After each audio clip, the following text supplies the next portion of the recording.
médias ce matin, Thomas Hill avec Patrick Timsit qui fait ses adieux sur scène. Adieu peut-être, merci c'est sûr. Il est en tournée dans toute la France. Prochaine date, tiens, le 9 novembre, c'est demain et c'est à M, c'est beau M pour se dire au revoir. Ouais. C'est entre Roubaix et Villeneuve-d'Ascq. Vous retrouvez toutes les dates évidemment sur internet, Tours, Aix-en-Provence, Lyon ou encore Bordeaux.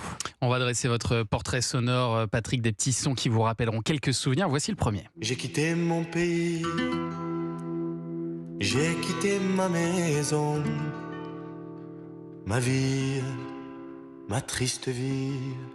Parce que Patrick, vous êtes né en Algérie. Quand vous avez 2 ans, vos parents quittent le pays à cause de la guerre. Et alors, je ne connaissais pas cette histoire, mais à l'âge de 3 ans, vous faites la une de France Soir.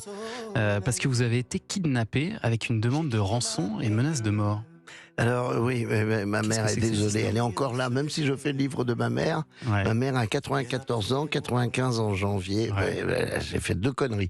1, je parle de ça, et 2, je dis son âge. Donc c'est 2 bêtises. Mais voilà, c'était un coucou que je lui fais. Mais oui... tu pensais que c'était lié à la guerre d'Algérie d'ailleurs. C'est probablement, mais il y avait quand même une demande de rançon et tout. Ouais. Alors c'était une demande, c'était très sérieux, hein, puisque la personne a été arrêtée et tout. Donc j'étais dans le journal, vous voyez déjà. Mais alors, vous avez un souvenir de ce kidnapping, non, vous? Pas du tout. On vous l'a raconté. Moi j'avais après. le souvenir de la place de la République, rue du Temple, mon père qui avait une maroquinerie, moi qui travaillais déjà. Comme vendeur. Vous savez, c'était une autre équipe, hein. C'était une autre époque, je veux dire. Dès vos 4 ans, on vous a fait bosser. Ah ouais, j'ai vendu ma première paire de chaussures, j'avais 4 ans, des escarpins JB Martin, rouges. Donc vous voyez le mec, après, vous êtes un peu fétichiste, Patrick, pourquoi?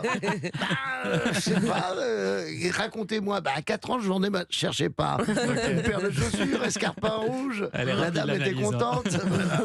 Non mais, ma mère préférait que je joue dans la boutique. Imaginez, pour un enfant, c'est le rêve.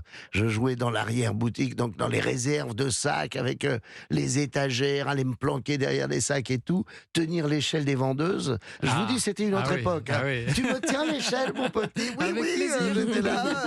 Et après, ma petite blouse, mon petit chiffon, et faire des ventes comme ça, pour de vrai, quoi, jouer à Madame l'épicière ou Monsieur l'épicier, pour de vrai. La mascotte de la maroquinerie. Allez, extrait suivant. Les rêves des amoureux sont comme le bon vin.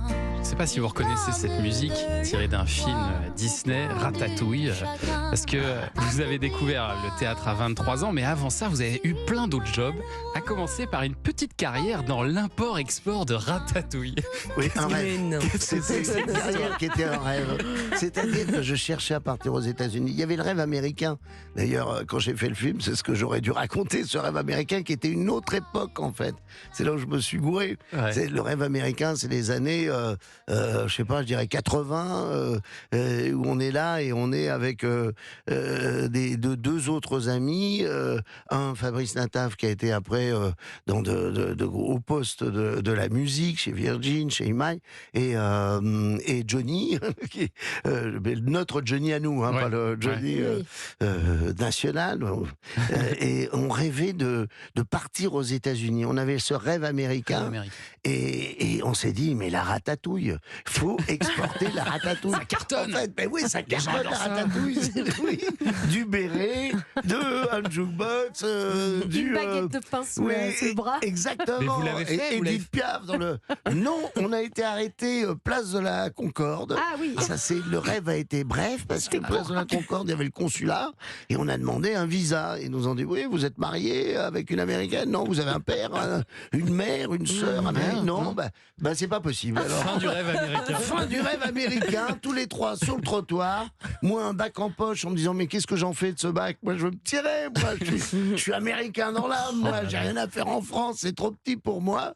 Et voilà, dommage. Place de la Concorde, stop, terminé. Je voulais faire des croissanteries. On voulait faire des bordels pour chiens aussi. Parce qu'on s'était rendu compte que les Américains c'est dingue à l'époque. Imaginez de voir quelqu'un qui sort le chien avec 10 chiens autour de lui.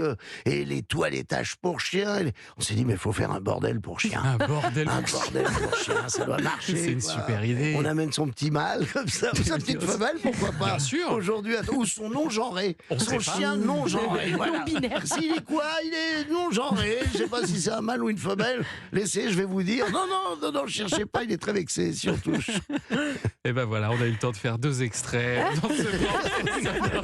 On revient dans un instant, on va parler littérature avec Nicolas Caron. À tout de suite.